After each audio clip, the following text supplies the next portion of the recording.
जोई स्वार्थ पहचान धन्य सोई।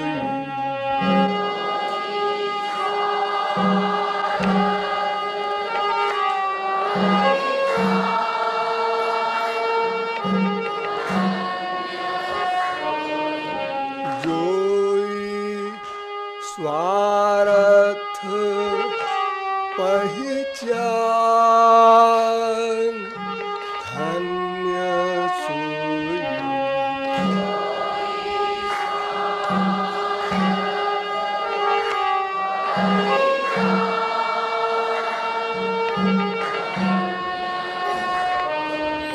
धन्य सोई। ओ धन्य सोई। जोई स्वार्थ पहचान धन्य सोई।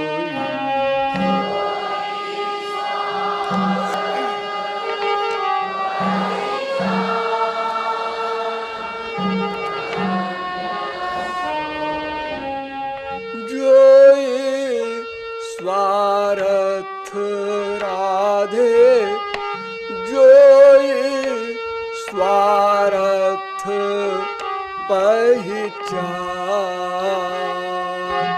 धन्य सोई।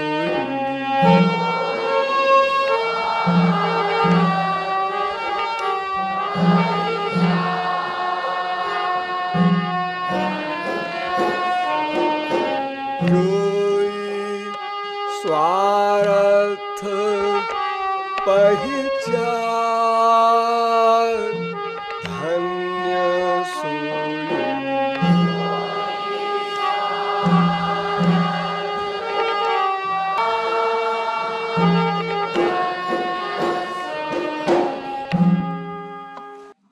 इस पद की व्याख्या में अब तक आप लोगों को स्वार्थ शब्द की परिभाषा बताई गई, क्योंकि स्वार्थ ही हम लोगों का लक्ष्य है। स्वार्थ सिद्धि ही बुद्धिमत्ता है, विवेक है। और ये ऐसा विवेक है कि चाहे गलत साइड में हो चाहे सही साइड में हो, किंतु नेचुरल प्रत्येक व्यक्ति स्वार्थ के लिए ही वर्क करता है। ध्यान दो, नवा अरे सर्वस्य कामाय सर्वं प्रियं भवत्यात्मनस्तु कामाय सर्वं प्रियं भवति। आत्मा वारे द्रष्टव्य श्रोतव्यो मंतव्यो निधिध्यासितव्यो मैत्री। जितने वर्क संसार में आप करते हैं, कर सकते हैं, किए हैं, सब स्वार्थ के लिए। आपने मां से प्यार किया, बाप से किया, स्त्री पति बेटे बेटी सबसे किया, लेकिन स्वार्थ के लिए किया। बिना स्वार्थ के आप कुछ कर ही नहीं सकते, संकल्प भी नहीं कर सकते। वर्क की कौन कहे। सूर नर मुनि बड़े बड़े योगींद्र मुनींद्र भी, सूर नर मुनि सबकी यह रीति स्वार्थ लागी करहीं सब प्रीति।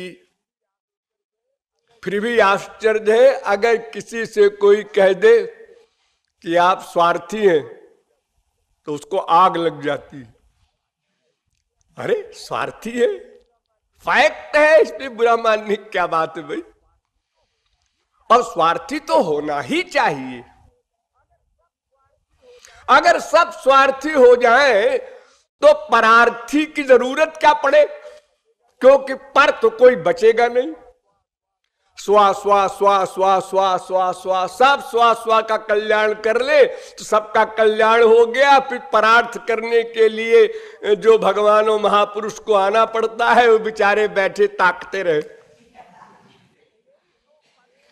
यही दो पर्सनैलिटी ऐसी हैं जो परार्थ कर सकती हैं, करती हैं, अथवा यूं कहो कि परार्थ के सिवा कुछ कर ही नहीं सकती। क्यों? इसलिए कि नानवाप्तम अवाप्तव्यम, इनको कुछ प्राप्त नहीं करना है, प्राप्त कर चुके जीव जो भगवत प्राप्ति कर चुके उनका स्वार्थ सिद्ध हो चुका, और भगवान का तो सदा से स्वार्थ सिद्ध है। सच्चिदानंद ब्रह्म है, नित्य है और सर्वज्ञ है, सर्वशक्तिमान है, परिपूर्ण है, आत्मा राम है। उनको तो कभी किसी की अपेक्षा रही नहीं, वो तो स्वयं सिद्ध तत्व है। उनको प्राप्त कर लेने वाले का भी स्वार्थ समाप्त हो गया।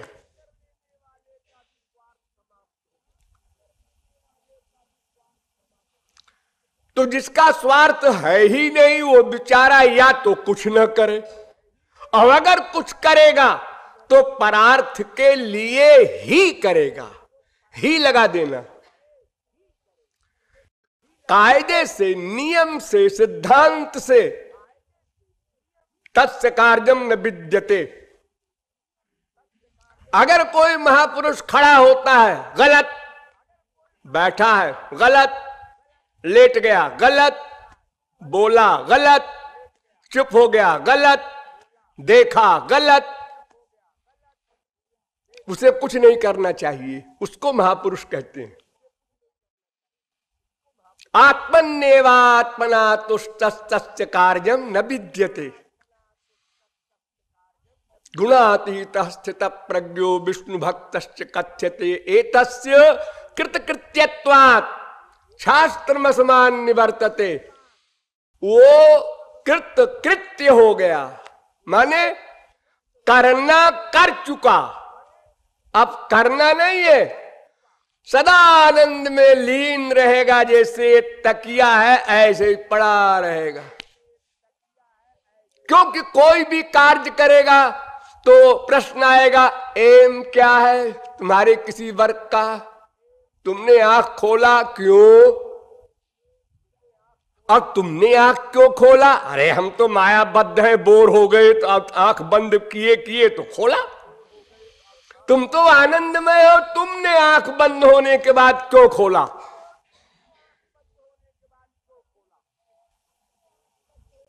तुम्हारा शरीर धराशायी पड़ा है, पेड़ की तरह गिरा हुआ पृथ्वी के ऊपर, उठ के बैठे क्यों? उससे क्वेश्चन होगा। ऐसे भगवान से भी क्वेश्चन होगा। कुछ नहीं करना चाहिए आपको, और सब कुछ करते हैं।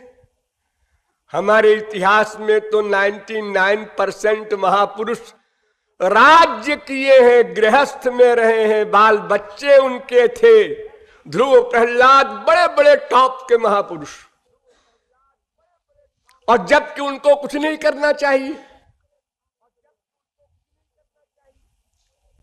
क्योंकि संसारी कामना का तो प्रश्न ही नहीं है। पारमार्थिक कामना भी उनकी पूर्ण हो चुकी।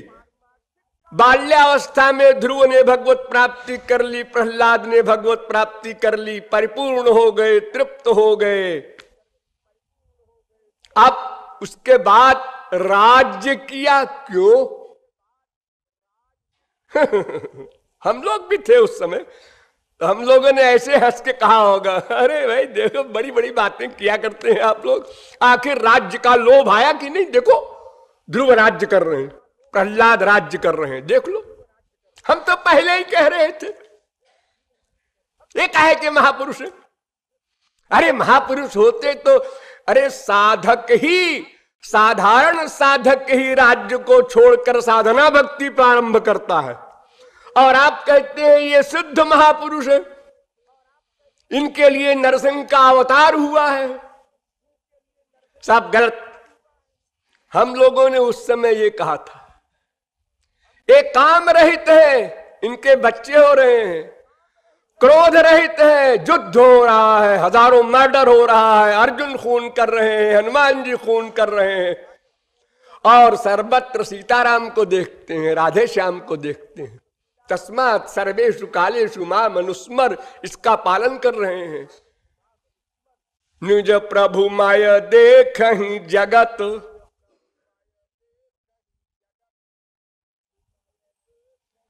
तो नियमानुसार इनको कुछ नहीं करना चाहिए। महापुरुष और भगवान ये दोनों ऐसे आनंद से युक्त है जिस आनंद में डूब जाने के बाद इंद्रिय मन बुद्धि कुछ वर्क नहीं कर सकते, नहीं करना चाहिए। अरे उनकी तो बड़ी बड़ी बात छोड़ो, संसारी सुख भी कभी आप लोगों को बहुत अधिक मिल जाता है तो आपके इंद्रिय मन बुद्धि शून्य हो जाते हैं। जद जथा प्रिया भार्जया संपरिष्वक्तो नान्तरम वेद नवा बाह्यम, वेद मंत्र बनाया गया इसके लिए कि जैसे घोर कामी घोर कामिनी का आलिंगन करता है और उसके सुख में न उसको कामिनी की याद रहती है, न उसको अपने प्रियतम की याद रहती है, न भीतर की कोई फीलिंग, न बाहर की, शून्य जड़ हो जाता है। किसी का बच्चा खो गया हो और 2-3 साल बाद अचानक वो मिले तो उस मां को बच्चे के चिपटाने में कितना सुख मिलेगा। सब इंद्रिय मन बुद्धि की गति बंद हो जाएगी। ये मटीरियल कूड़ा कबाड़ा प्रेम आनंद में ये हाल है। तो स्पिरिचुअल हैप्पीनेस जो होता है, दिव्यानंद, अनलिमिटेड अनंत मात्रा का, वहां क्या होता होगा। तो ये सारे महापुरुष और भगवान सब प्रकार के कर्म कर रहे हैं, राजस तामस सात्विक सब प्रकार के।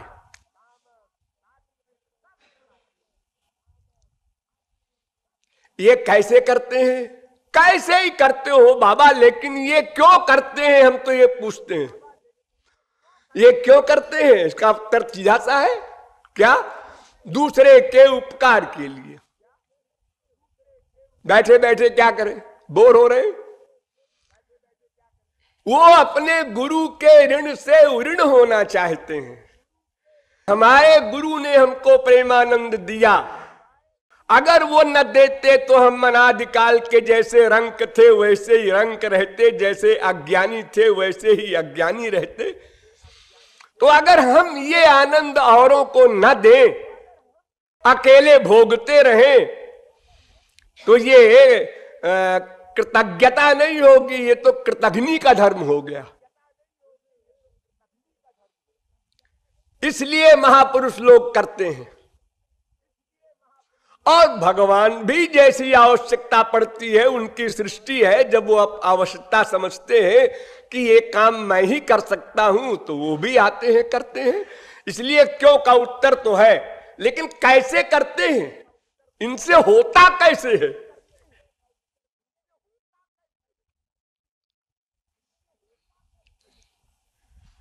ये विरोधी बात है ना, कार्य माया का, पर्सनैलिटी मायातीत।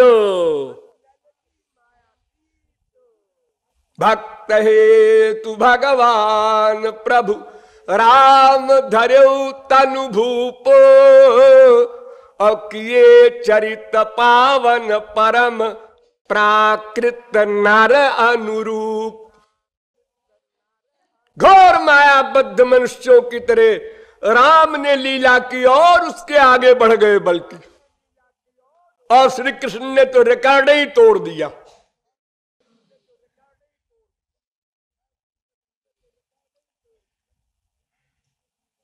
इनको आत्माराम कहेगा कोई?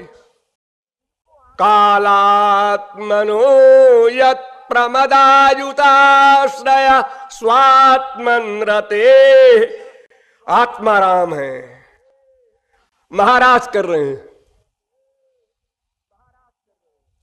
तो ये सब कार्य भगवान और महापुरुष करते हैं एक पावर से। उस पावर का नाम है योग माया।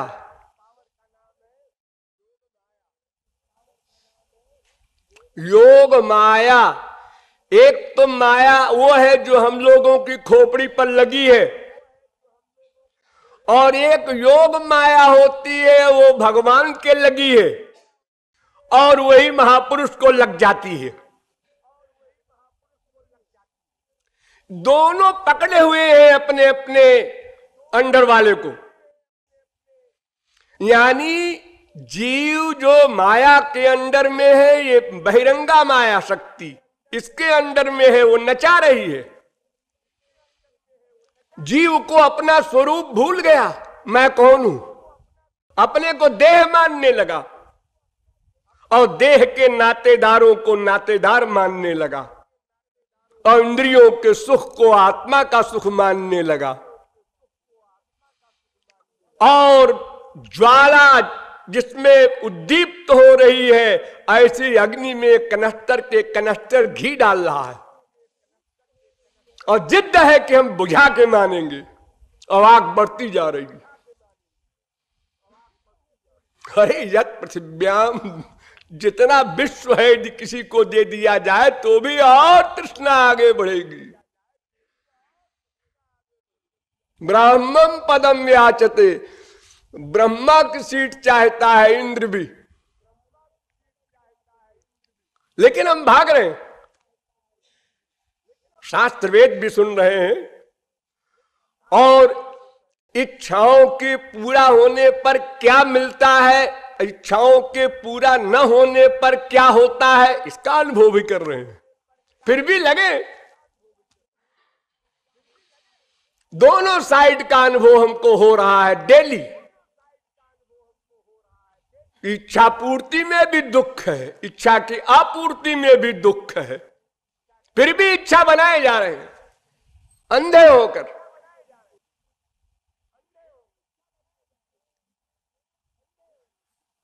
तो योग माया की शक्ति से इसी प्रकार भगवान और महापुरुष अपने को भूल जाते हैं। देखिए, उनको भी अपना स्वरूप भूल गया।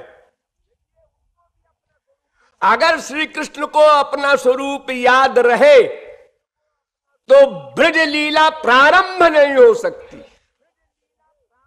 प्रारंभ नहीं हो सकती। योग माया श्री कृष्ण की भगवत्ता को श्री कृष्ण से अलग कर देती है, भुला देती है। योग माया से भगवान अपने स्वरूप को भूले, जैसे हम माया से भगवान को भूले हुए हैं। और वही पावर एक है प्रमुख भगवान के पास, सारा वर्क उसी से होता है। सृष्टि हो रही है उसी योग माया से, इसमें व्याप्त हुआ उसी योग माया से, अब व्याप्त होकर निर्लिप्त रहा उसी योग माया से। स्वरूप शक्ति में ये कमाल है कि व्याप्त है, उससे अलग है। हमारे अंतःकरण में बैठा हुआ है वो श्याम सुंदर, लेकिन अंतःकरण के स्पर्श से रहित है उसी योग माया से। हमको कोई फीलिंग नहीं हो रही। सोचिए, आनंद सिंधु अंदर है और कोई फीलिंग ही नहीं हो रही, अजी स्वप्न में भी नहीं। हम कभी रियलाइज ही नहीं कर सके। हमारा एक्सपीरियंस कहता है हम तो अकेले हैं। अब आप कहते हैं भगवान भी है, चलो मान लेंगे। हमारे अनुभव में तो कभी आया नहीं कि हमारे पास और भी कोई है, क्योंकि भगवान के पास जो स्वरूप शक्ति है, तो धामना स्वेन सदा निरस्त कुहकम सत्यम परम धीमहि, वो माया संबंधी कोई भी विषय उनके सामने नहीं आ सकता। माया परैत नित्याभिमुखे च विलज्जमाना। भागवत। जैसे प्रकाश के सामने अंधकार नहीं आ सकता, पद्म पत्र मिवाम भसा, जैसे कमल के पत्ते पर जल रहता है निर्लिप्त, ऐसे भगवान और महापुरुष निर्लिप्त रहते हैं और वर्क करते हैं संसार का। ये योग माया का कमाल है। कर्तुम अकर्तुम अन्यथा कर्तुम, जो काम नेचुरल है वो भी करते हैं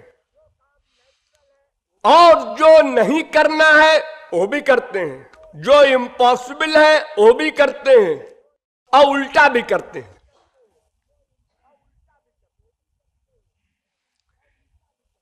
भगवान के कार्य को भगवान ही जाने, ये वाक्य आप लोग बोलते हैं? हाँ बोलते हैं, फिर भी बुद्धि लगा देते हैं। हाँ, कभी कभी कभी कभी भूल जाते हैं तो लगा देते हैं।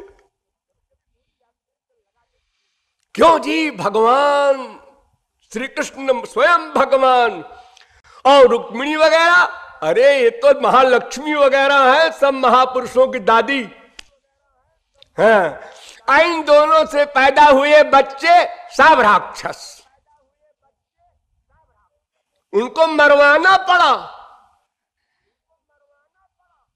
श्री कृष्ण को फिर जोग माया को बुलाना पड़ा, उनको परस्पर लड़ा के समाप्त करना पड़ा कि एक महाभारत तो बड़ी मुश्किल में समाप्त किया है, ये तो परम भारत हो जाएगा अगर ये सब जिंदा रहेंगे तो। हाँ, अब आप लोग सोचे होंगे उस समय भी थे हम लोग तो, क्यों जी? वो भगवान थे और वो भगवती थी रुक्मिणी। हाँ जी, अब उनसे पैदा हुए बच्चे बदमाश हो गए, ऐसा कैसे? और एक दो नहीं, 56 करोड़ सब के सब। हाँ, अरे भाई संसार में 4 बच्चे किसी के होते हैं, कोई कुछ लायक होता है, कोई कम लायक, कोई घोर लायक, कोई घोर नालायक, ठीक है।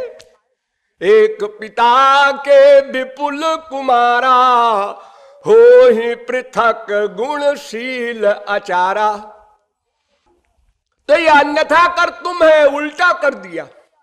वो सब महापुरुष थे उनके लड़के, वास्तविकता ये है, लेकिन संसार का कोई व्यक्ति नहीं जान सका, सब यही समझे और बहुत से तो आज भी समझते हैं कि सब राक्षस थे, सबको मरवा दिया और श्री कृष्ण स्वयं चले गए संसार से। इतना उल्टा पलटा काम।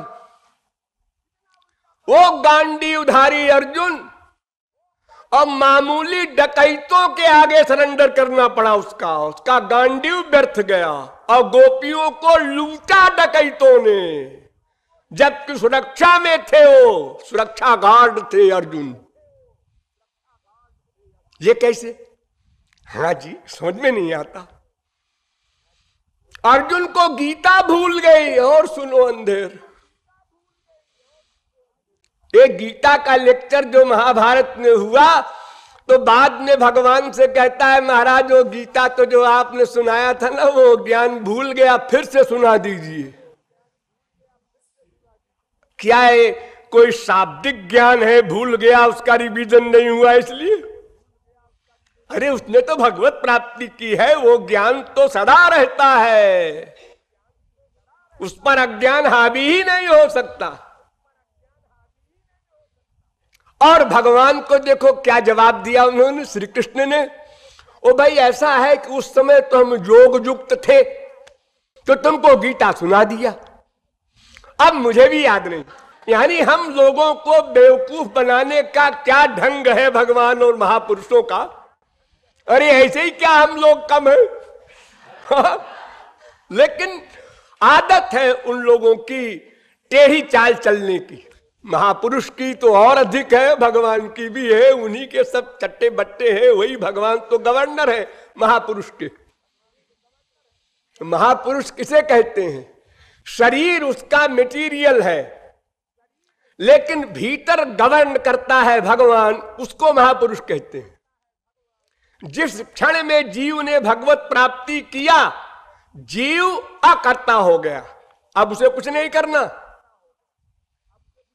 अब भगवान उसके वर्कर हैं, जीव की छुट्टी। इसीलिए महापुरुष उस पोजीशन में कहता है, जो करे सो हरि करे, हो कबीर कबीर। अब हमें कुछ नहीं करना है। संसार देख रहा है कि महापुरुष जा रहा है, आ रहा है, बैठा है, खड़ा है, खा रहा है, पी रहा है, ये अमुक आदमी है, भीतर से महापुरुष है, मान लिया, लेकिन उसका गवर्नर वो नहीं है, उसका गवर्नर भगवान है, वो गवर्न कर रहा है। इसके पहले माया गवर्न कर रही थी, जब माया को भगा दिया भगवान ने तो भगवान गवर्न करते हैं।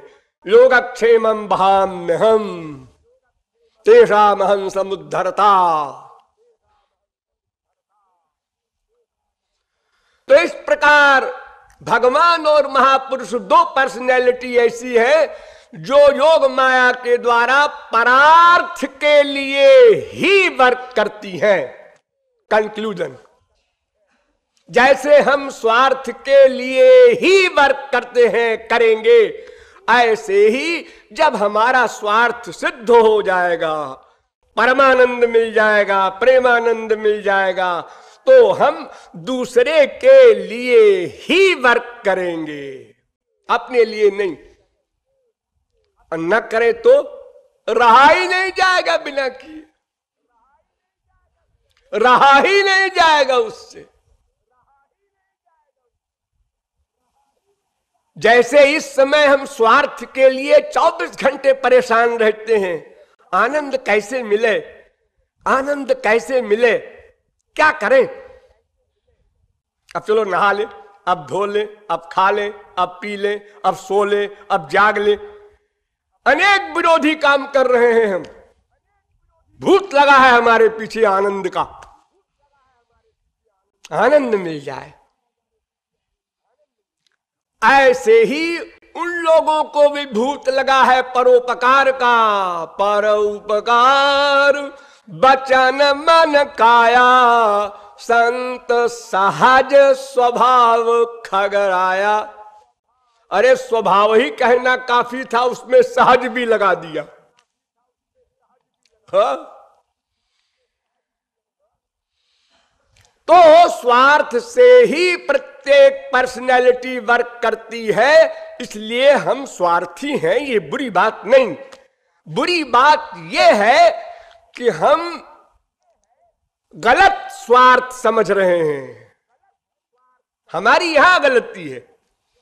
तो उस विषय में आप लोगों को डिटेल में बताया गया कि स्व शब्द का अर्थ आत्मा है और आत्मा परमात्मा की शक्ति है, उसका अंश है, और आत्मा का जो आनंद है, जो लक्ष्य है, वो परमात्मा से ही हल होगा। इसलिए श्री कृष्ण की प्राप्ति ही हमारा लक्ष्य है, वही हमारा संबंधी है। और श्री कृष्ण प्राप्ति के साधन भी बताए गए कि यद्यपि साधन बहुत से लिखे हैं शास्त्रों वेदों में, लेकिन उन साधनों से पूर्णतया न तो माया निवृत्ति हो सकती है और न पूर्णतया परमानंद मिल सकता है। माया निवृत्ति का मतलब है विद्या माया समाप्त हो, और विद्या माया समाप्त करने के लिए भगवत कृपा अपेक्षित है। देखिए, आप लोग कभी ये सोचें या कोई क्वेश्चन करे, क्यों जी ज्ञानी का चिंतन मेटीरियल मन से होता है? हाँ, अहम ब्रह्मास्मि, इसी मन से, जो मन है हम लोगों के पास, और इसी मन से हम राधा कृष्ण का चिंतन करते हैं। हाँ, तो जिस मन से हम चिंतन करते हैं वो मन तो माया का बना है।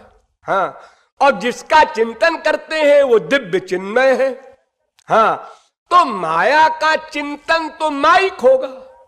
गो गोचर जहां लगी मन जाई, ये तो वाचो निवर्तन्ते अप्राप्य मनसा सह। राम स्वरूप तुम्हार बचन अगोचर बुद्धि पर।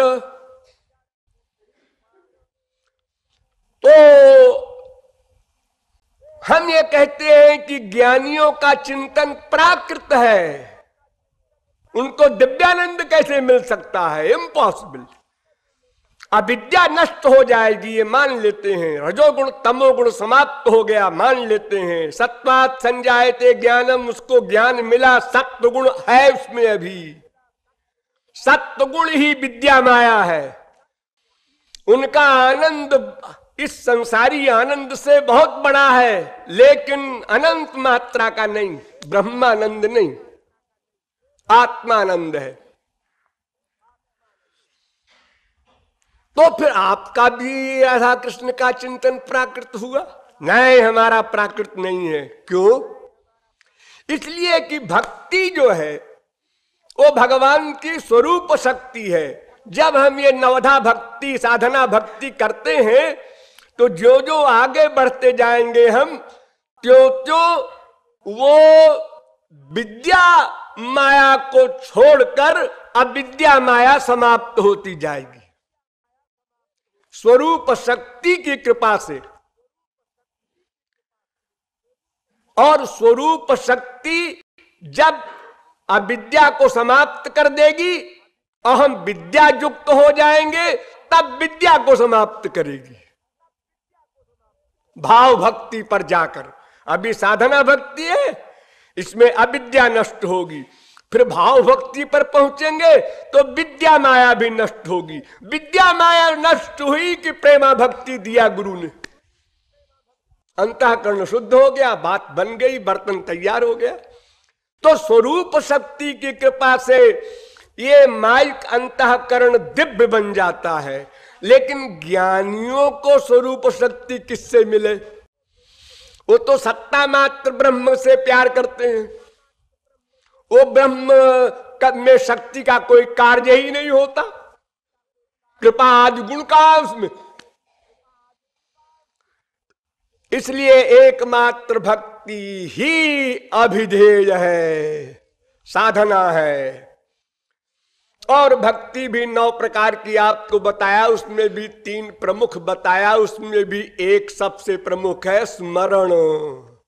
इसके अतिरिक्त भक्ति का क्रम भी आपको बताया कि पहले श्रद्धा हो, फिर गुरु की शरणागति हो, फिर नंबर 3 भजन क्रिया हो, तो नंबर 4 अनर्थ निवृत्ति हो, तो नंबर 5 निष्ठा हो, तो नंबर 6 रुचि हो, तो नंबर 7 आसक्ति हो, तो नंबर 8 भाव हो। अब भाव भक्ति पर आया 8वें क्रम में, यानी 7 हमको लांघना है साधना भक्ति में, तब 8वां क्लास मिलेगा, जिसको हम भाव भक्ति कहते हैं, रति कहते हैं, 2 नाम है उसकी।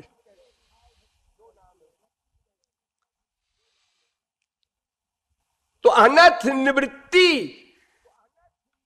जहां प्रारंभ हुई, हम आगे बढ़ते चले जाएंगे। जितनी मुश्किल पहली कक्षा में है, उतनी दूसरे में नहीं रहेगी। दूसरा पास कर लेंगे तो तीसरे में और कम हो जाएगी। कोई भी काम संसार में आप लोग करते हैं तो प्रारंभ में उस काम में बड़ी मेहनत पड़ती है, फिर वो काम ऐसे हो जाता है कि जैसे परिश्रम ही नहीं पड़ रहा है। बात भी कर रहे हैं, साइकिल भी चला रहे हैं, साइकिल से हाथ भी छोड़ दिया, फिर भी पैर चल रहा है, आगे पीछे सब देख भी रहे हैं, सब काम हो रहा। लेकिन जब पहले दिन साइकिल चलाना सीखने के लिए बैठे थे, तब क्या हाल था? कोई भी वर्क हो, संसार का हो चाहे परमार्थ का हो, ये बहुत बड़ा जो लगता है प्रारंभ में, डट जाइए आप, उसमें चल पड़िए, हिम्मत न हारिए, तो फिर वही काम एकदम सरल सा हो जाएगा आपके लिए। पहले आप समझते होंगे, ये अनुभव करेंगे कि ये तो हमसे नहीं होगा। एक नट जैसे खेल करता है सर्कस में, आप देखते हैं, अरे तो हमसे नहीं हो सकता। हर एक कर सकता है, नहीं कैसे हो सकता? एक टाइपिस्ट तेजी के साथ टाइप कर रहा है, देख रहा है उस तरफ, अरे कमाल है, जादू है आप में। जादू फादू कुछ नहीं, प्रैक्टिस है। अभ्यास है। एक गवैया गले से सारे गामा के कितनी स्वरावली निकालता है, एक सुनने वाला कहता है अरे भाई कोई सिद्धि है इसको तो। अरे ये सब अभ्यास है। यही बात तो भगवान ने कही, अभ्यास है तो कौन्तेय वैराग्येन च गृह्यते। आप लोग बार बार क्वेश्चन करते हैं अपने गुरुओं से यही, मन नहीं लगता, क्या करें? किस बेवकूफ ने कहा है कि मन लगेगा? किस शास्त्र में लिखा है कि भगवान में मन लगेगा? अरे लगना तो सिद्धि है, लगाना है, लगना नहीं है। पहले लगाना होगा फिर लगेगा। पहले शौक से सिगरेट पिया ताकि लोग हमको विशेष खास पर्सनैलिटी समझें, अब पीते पीते फिर सिगरेट ने पकड़ लिया हमारे मस्तिष्क को, उसके पिए बिना रहा नहीं जाता। तो पहले करना फिर होना, पहले प्रैक्टिस फिर नेचुरलिटी। आप पहले ही कहते हैं मन नहीं लगता। अरे किस प्रवचन में कहा गया है कि आप लोगों का मन 28 तारीख से लग जाएगा?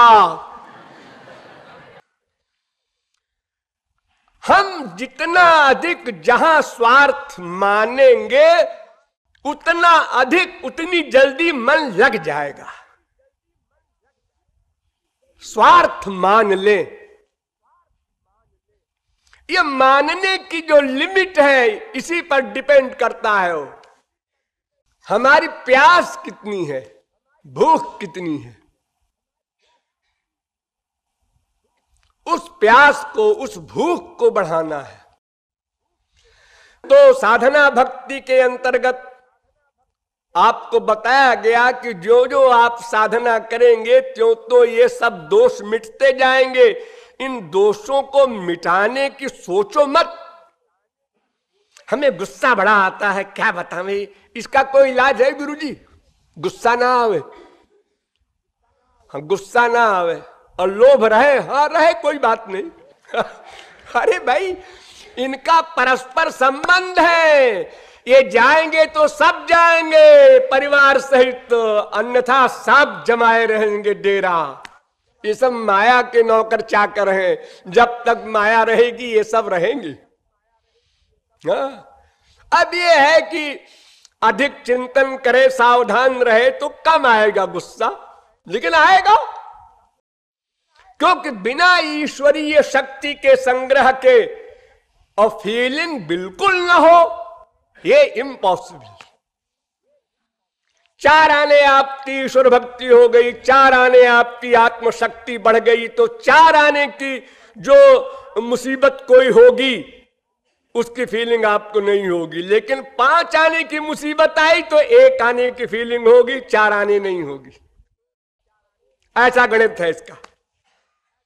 हाँ, जब पूर्ण प्रेम प्राप्त कर लेंगे आप तो फिर 100% फीलिंग चली जाएगी। तब वैराग्य होगा, युक्त वैराग्य, नित्य वैराग्य, सहज वैराग्य, सहज अनुराग होगा, तब सहज वैराग्य होगा। ये पहले काम क्रोध लोभ मोह चले जाए, अरे कैसे चले जाएंगे? कौन भगाएगा इनको? ये भगवान की शक्ति है माया, भगवान ही इसको भगा सकते हैं। जो ही बांधे सोई छोड़े, जब प्रेरक प्रभु बर जाए मामे ये प्रपद्यन्ते तग्वंहा देवमात्म बुद्धि प्रकाशम मुमुक्षुर वै शरणमहम प्रपद्ये।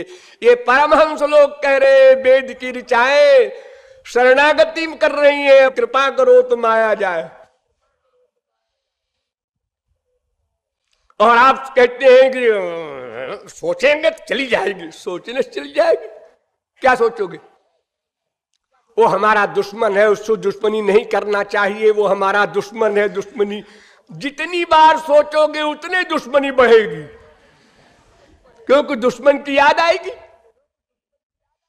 हमें इसका स्मरण नहीं करना है, इसका स्मरण किसका? वो जिसका स्मरण नहीं करना है उसको तो कर रहे हो। ये दवा नहीं है, ये तो रोग को बढ़ाने की दवा है। कैसी औंधी खोपड़ी हो तुम। इसलिए अनर्थ की निवृत्ति उतनी ही लिमिट में होगी जितनी लिमिट में आपका प्रेम होगा हरि गुरु के चरणों में। बस बैलेंस बराबर चलता जाएगा। जितना आप ऊपर को उठेंगे उतना ये डाउन होगा। अहंकार सबसे भयानक। ए रागत, द्वेष, अविद्या, अस्मिता, अभिनिवेश, ये पंचक क्लेश होते हैं। तो इसमें अविद्या तो है अज्ञान, और अस्मिता है अहंकार, और राग आप जानते ही हैं अटैचमेंट, द्वेष आप जानते ही हैं, और अभिनिवेश माने अपने को दूसरा मान लेना। मैं आत्मा हूं, अपने को देह मान लिया, भ्रम हो गया। तो अहंकार जो है ये इतना भयानक है कि इसी के कारण सारी बीमारी पैदा होती है आगे। मैं अरु मोर तोर तय माया, और एक्टिंग में तो बड़े बड़े को भी अहंकार हो जाता है। एक बार सत्यभामा को सौंदर्य का अहंकार हो गया कि मेरे समान सुंदर अनंत कोटि ब्रह्मांड तो क्या गोलोक में भी कोई नहीं। सत्यभामा। और उसी समय गरुड़ को भी अहंकार हो गया कि मेरे समान तेज वेग किसी का नहीं है। और उसी समय सुदर्शन चक्र को भी अहंकार हो गया कि मेरे समान पावर किसी में नहीं है, अनंत ब्रह्मांड को भस्म कर दूं एक सेकंड में। भगवान ने कहा है तीनों को बीमारी लग गई, इसका इलाज करना पड़ेगा। तो श्री कृष्ण ने गरुड़ को बुलाया और कहा देखो भाई एक बड़ा जरूरी काम है, जल्दी जाओ और काम बंद करो। नहीं महाराज जैसी आज्ञा। वो देखो भाई वहां पर उधर हनुमान जी होंगे अमुक जगह पर, उनको जरा बुला लाओ। हनुमान जी पवन पुत्र रामावतार वाले अभी जीवित है, तो उनको बुला लाओ। उन्होंने कहा महाराज अभी गया, अभी आया। गरुड़ का भेग। जब गए तो हनुमान जी लेटे थे, अपने राम के ध्यान में मग्न थे। तो उस रास्ते पर उनकी पूंछ थी जिस रास्ते से होके जा रहे थे गरुड़। तो गरुड़ से कहा भाई हमारी ए बंदर पूंछ हटा। तो उन्होंने कहा भाई तुम ही हटा दो, हम तो बूढ़े हैं, हमसे पूंछ नहीं उठती, तुम उठा दो। गरुड़ ने पूरी ताकत लगाई, पूंछ नहीं उठी। तो उन्होंने कहा आप हनुमान जी तो नहीं है? कह हाँ हाँ मैं हनुमान जी हूं। अच्छा महाराज गलती हो गई, आपको बुलाया है श्री कृष्ण ने द्वारिका में। हनुमान जी को मजाक सूझा। उन्होंने कहा भाई श्री कृष्ण से हमारा क्या संबंध? अरे भाई सीताराम बुलावे तो हम जाएं, श्री कृष्ण ने बुलाया है तो हम नहीं जाते, जाओ कह देना। अब बाप बुरा लगा गरुड़ को, लेकिन अब क्या करते बेचारे। लौट आए श्री कृष्ण से कहा कि भाई वो तो कह रहे हैं कि वो हम क्यों जाए उनके बुलाने से। तो उन्होंने कहा अरे सुनो सुनो उनसे कह देना कि सीताराम ने बुलाया है। तो उन्होंने फिर जाकर कहा कि सीताराम ने बुलाया है, चलिए। उन्होंने कहा हाँ ऐसा बोलो सीताराम ने बुलाया है तो हम जरूर चलेंगे, सिर के बल चलेंगे। तो ऐसा है कि मैं जरा पानी वानी पीना चाहता हूं, तुम चलो मैं आ रहा हूं। गरुड़ ने कहा महाराज आप बूढ़े हैं, कब पहुंचेंगे? हमारी पीठ पे बैठ लीजिए, मैं अभी पहुंचा देता हूं। उन्होंने कहा बकर बकर मत कर, भाग जाए यहां से, मैं कह रहा हूं कि मैं आ रहा हूं, जा। सुनता नहीं। उन्होंने कहा महाराज आप कैसे हो गए हैं? अरे मैं तो आपकी सेवा के लिए कह रहा हूं। तो उन्होंने पूंछ से पकड़ा गरुड़ को, फेंक दिया समुद्र में। अनावश्यक टॉक करता है। और तुरंत पहुंच गए द्वारिका। वहां पहुंचे तो गेट कीपर सुदर्शन चक्र, कोई आदमी नहीं। वो ठाकुर जी के महल की पूरी रखवाली करता था सुदर्शन चक्र। तो उसने रोक दिया, बंदर कहां जाता है अंदर? तो हनुमान जी ने कहा आपकी तारीफ, मैं सुदर्शन चक्र हूं। उन्होंने कहा और पास आइए। और पास आ गए। ऐसे पकड़ा अपने हाथ से और मुंह में डाल लिया। अब भगवान के पास पहुंचे तो उधर श्री कृष्ण ने सत्यभामा से कहा कि देखो भाई वो आ रहे हैं हनुमान जी, और वो बड़े गुस्से वाले हैं, तुम तो सीता बन जाओ, मैं राम बन जाता हूं, और नहीं तो वो अयोध्या को, अरे द्वारिका को उखाड़ करके समुद्र में फेंक देंगे। ऐसे हैं हनुमान जी। हाँ, तो जल्दी जल्दी, हाँ तो कैसे करें, सीता कैसी थी, क्या करना था, उनका क्या श्रृंगार था, सब सत्यभामा बन गई। और श्री कृष्ण को क्या, उन्होंने मोर मुकुट उतार दिया, सीधा सा मुकुट पहन लिया, बैठ गए, हो गए राम।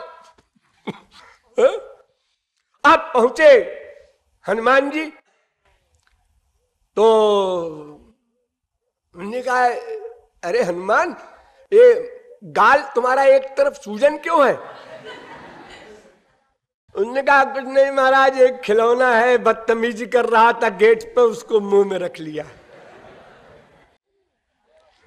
अरे वो गरुड़ कहाँ है भाई, तुमको लेने के लिए भेजा था? उन्होंने कहा मैंने उससे कहा कि तुम चलो हम आ रहे हैं, वो बड़बड़ करने लगा तो हमने उठा के फेंक दिया समुद्र में, आता होगा।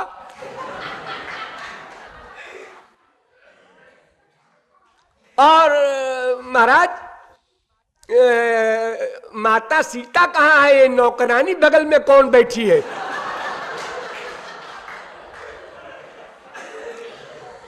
अब सत्यभामा को काटो तो खून नहीं, मैं नौकरानी हो गई। अष्टपटरानी में है सत्यभामा, अब नौकरानी बनाई जा रही है। और एक बंदर कह रहा है इतनी हे दृष्टि से कि सीता माता जी कहाँ है महाराज? ये नौकरानी कौन है जो आपके बगल में हमारी माता की सीट पर बैठी हुई है? किसी नौकरानी को ऐसा अधिकार नहीं हो सकता।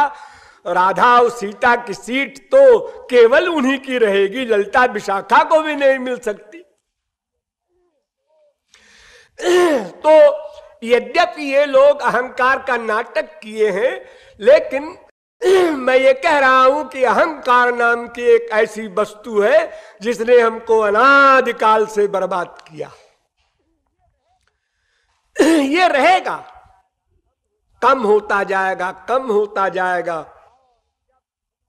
और जब पूर्णतया हमारी शरणागति हो जाएगी, अपने को हम सदा दास रियलाइज करेंगे। सदा तृण से बढ़कर दीन भाव, सदा हमारी निंदा करें लोग, ये शौक पैदा हो। जैसे इस समय तारीफ सुनने को हम व्याकुल रहते हैं, मेरी कोई प्रशंसा करे, उसी प्रकार हमको यहां पर आना होगा, हमारी कोई बुराई करे। आज किसी ने बुराई नहीं की, अच्छा नहीं लग रहा, ये अंतिम अवस्था होगी, लेकिन वो धीरे धीरे होगी। तो वो साधना भक्ति करने के बाद हमारी अविद्या नष्ट होगी, तब हम भाव भक्ति पर पहुंचेंगे, तब स्वरूप शक्ति के द्वारा विद्या माया नष्ट होगी, तब हमारा अंतःकरण दिव्य होगा, तब हमारा चिंतन सही होगा। लेकिन उसके पहले जो हमारा माया वाला चिंतन हो रहा है, रूप ध्यान हो रहा है, भगवान कहते हैं यही होगा और इसी को हम असली मान रहे हैं, तुम करो। हम इसी को सही मान रहे हैं। चलो मेरा यही रूप है जो तुम बना रहे हो मन से, बीच में छोड़ो मत, चलते जाओ। 2 फुट खोदा जमीन और आशा करते हैं पानी निकल आवे, और कंकड़ की परत निकल आई। हमने कहा है तो और मुश्किल है, पानी के बजाय पत्थर और कंकड़ निकल रहे। तो 2-2 फुट तुम 1000 जगह खोदोगे, कभी पानी नहीं निकलेगा। और 15-20 फुट एक ही जगह खोदो तो पानी निकलेगा, मिलेगा। उसी प्रकार साधना हमें अनवरत करना है। रगड़ते रहो लकड़ी को, छोड़ो मत, तो आग प्रकट होगी। अब अगर हम धीरे धीरे करेंगे तो धीरे धीरे पहुंचेंगे, गड़बड़ बहुत होगी। इसलिए तेज स्पीड में चलना चाहिए, प्रतिक्षण सावधान रहना चाहिए। देखो ये मांस और हड्डी और मैदे का ये शरीर है आपका, इसको कितना ढक के रखते हैं ठीक ठीक, कोई अंग कोई देख न ले, जबकि सबको मालूम है सारे अंग गंदे हैं। फिर भी इतना हम होशियार रहते हैं हर समय। वो टाई ठीक कर रहे हैं, वो साड़ी ठीक कर रही है दिन भर। ये शरीर के लिए तो इतने सावधान हो, और आत्मा के लिए कहते हो भूल जाता है, भूल जाता है। ये भुलाया जाता है, भूल नहीं जाता। अगर केयर हो, परवाह हो, तो कैसे भूलेगा। अंतःकरण तो हमारा दास है, मन गुलाम है बुद्धि का। अगर बुद्धि गुरु की बुद्धि में जोड़े रहो, उस बुद्धि से गवर्न करो मन को, तो मन तो बुद्धि के अंडर में सदा रहेगा।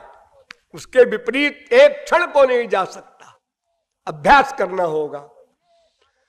तो ये साधना भक्ति, नवधा भक्ति 5 भावों से होती है। शांत भाव, दास्य भाव, सख्य भाव, वात्सल्य भाव, माधुर्य भाव। इसमें शांत भाव जो है, इसमें ममता का चिंतन नहीं होता कि भगवान से हमारा कुछ नाता है, बल्कि श्री कृष्ण ब्रह्म है, परमात्मा है, अलौकिक है, अनंत कोटि ब्रह्मांड नायक है, ये सब चिंतन होता है। तो ऐसे भाव को ब्रिज में प्रवेश नहीं, इनको वैकुंठ मिलता है, सार्ष्टि, सामीप्य, सालोक्य, सारूप्य, ये 4 प्रकार की मुक्ति मिलती है ऐसे महापुरुषों को, जो शांत भाव के महापुरुष बनते हैं। और इनकी गति केवल प्रेमा भक्ति तक रहेगी, बस इसके आगे नहीं जा सकते शांत भाव के महापुरुष। साधन भक्ति, फिर भाव भक्ति, फिर प्रेमा भक्ति। वो जो गुरु प्रेम दान करता है, बस वही रुक जाएंगे सदा को। के आगे दास्य भाव वाले जाएंगे। अब ब्रिज में प्रवेश हुआ। ब्रिज के 4 भाव हैं, दास, सख्य, वात्सल्य, माधुर्य। शांत गया, ब्रिज के बाहर है वो।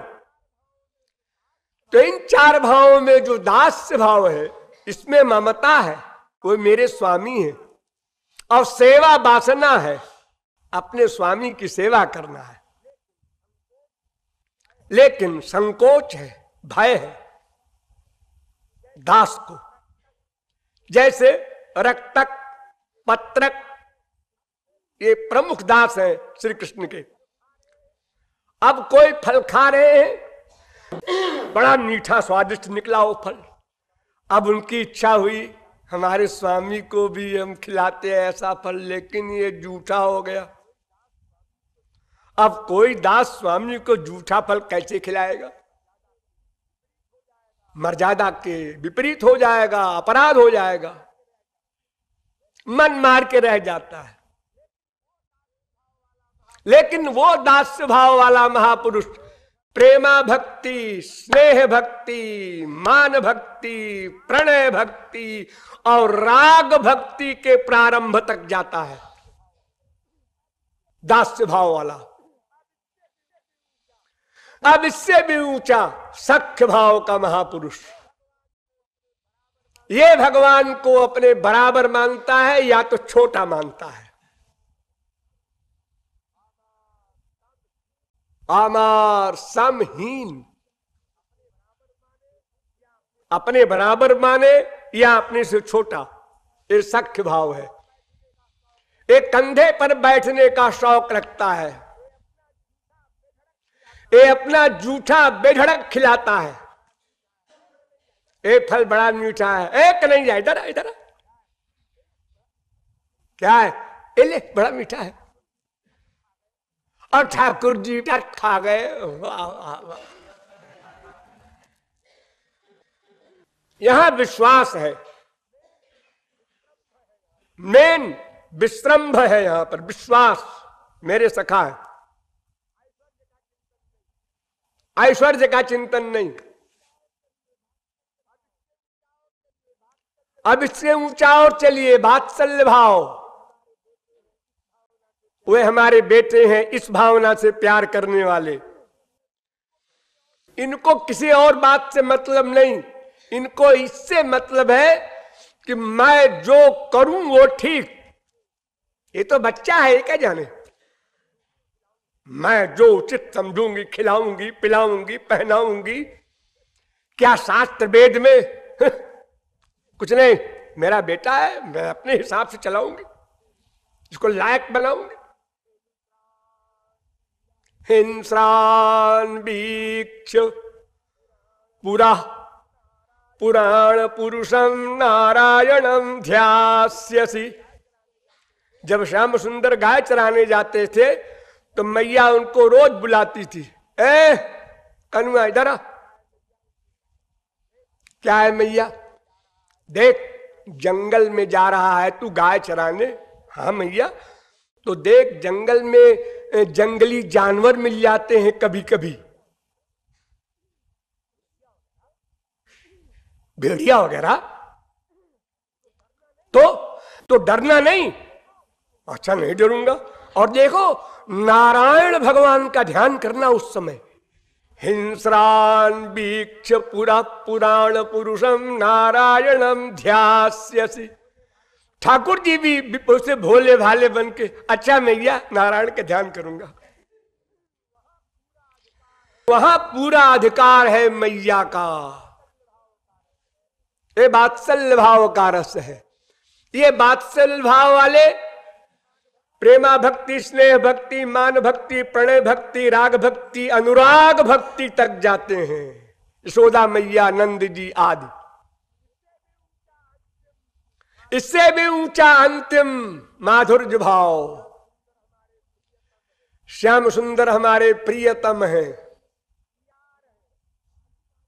यार हैं, विवाहित शादी वाले पति नहीं है, चोरी चोरी पति बनाए हुए पति हैं,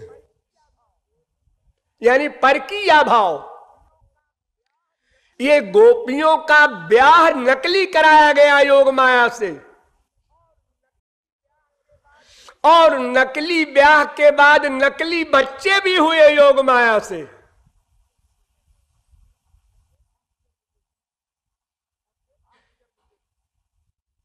आश्चर्य देखो, और कोई नहीं जानता।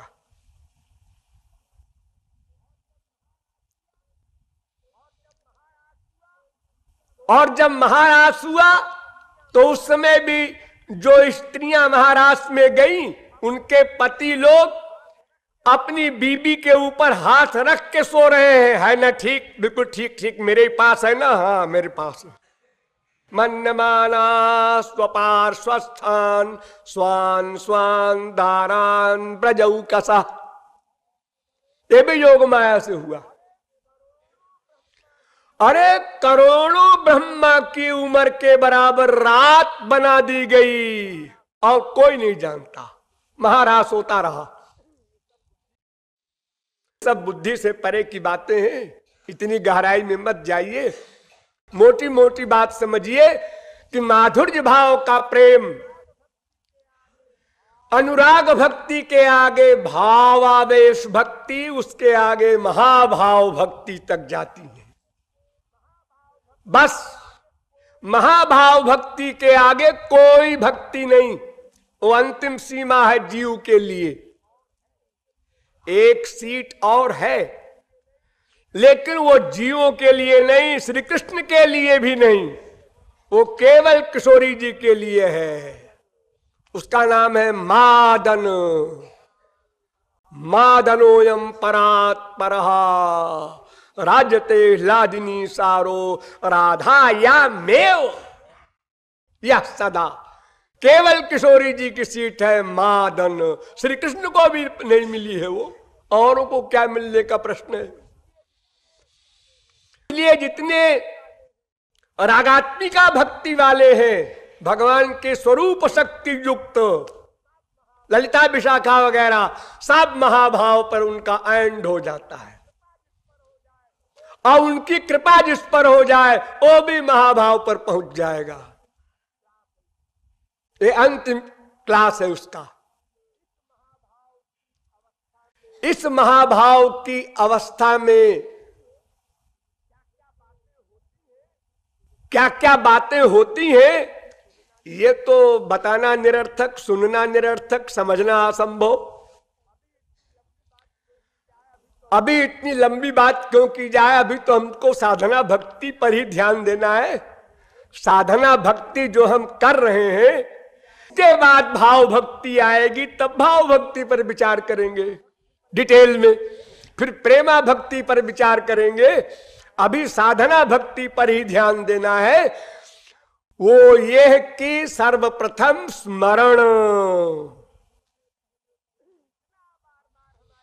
इतना बार बार हमारे कहने पर भी आप लोग फिर लापरवाही कर जाते हैं, स्मरण नहीं करते, कम करते हैं। अभ्यास कीजिए, थोड़ी मेहनत पड़ेगी पहले। जैसे कोई फोटो रख लिया, उसको देखो, आंख बंद करो, फिर उस फोटो की शक्ल को सामने बनाओ। कम बनी, अच्छा तो कोई बात नहीं, फिर देखो, फिर बनाओ, फिर देखो, फिर बनाओ, बस बनने लगेगी।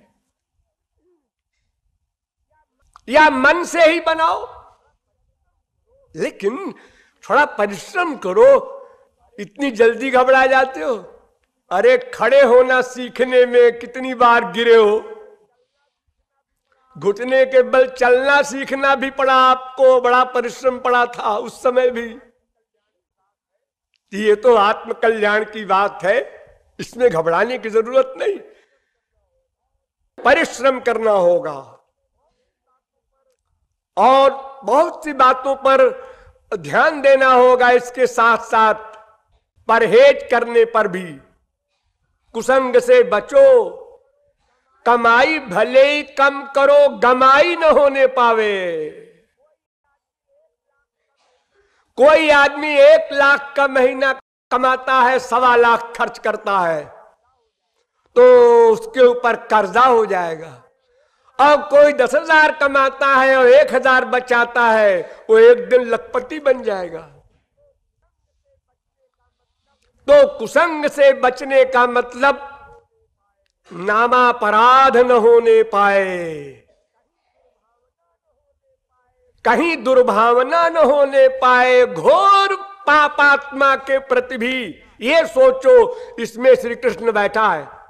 बस एक पॉइंट ध्यान दो, ये बड़ा बदमाश है, राक्षस है, चोर है, डकैत है, गुंडा है, हाँ सब है, ये सब है, लेकिन इसके अंदर श्री कृष्ण बैठा है कि नहीं, इसका जवाब दो। हाँ वो तो सब में बैठा है। तो तुम्हारे सर्वस्व श्याम सुंदर बैठे हैं और तुम दुर्भावना कर रहे हो। और फिर जिस अंतःकरण में श्याम सुंदर को लाना है उसी में दुर्भावना ला रहे हो। यानी 1 बार साबुन लगाया, 4 बार गंदगी में डुबाया कपड़े को, तो सफाई क्या होगी? रामकृष्ण परमहंस से किसी ने कहा कि अरे आपके बड़ी बड़ी शक्ति है, कैंसर हो गया है, मां से कह दीजिए ठीक कर दे। रामकृष्ण परमहंस ने कहा क्यों रे गधे, जिस मन से मां का ध्यान करते हैं उस मन को कैंसर में डुबो दे। पागल, अरे शरीर तो मिट्टी का है, कैंसर नहीं भी होगा तो भी ये जाएगा। इसके लिए हम मां से कहें दुर्गा से, गलत। ये तो नास्तिक बनने का लक्षण है कि हम भगवान से संसार मांगे, घोर मूर्खता है। तो कुसंग से भी बचना है। कुसंग क्या है, और बहुत सी बातें हैं भक्ति में, तो बहुत बार बताई गई हैं, भविष्य में भी बताई जाएंगी। अब आज यहीं पर समाप्त किया जाता है। बोलिए लाडली लाल की।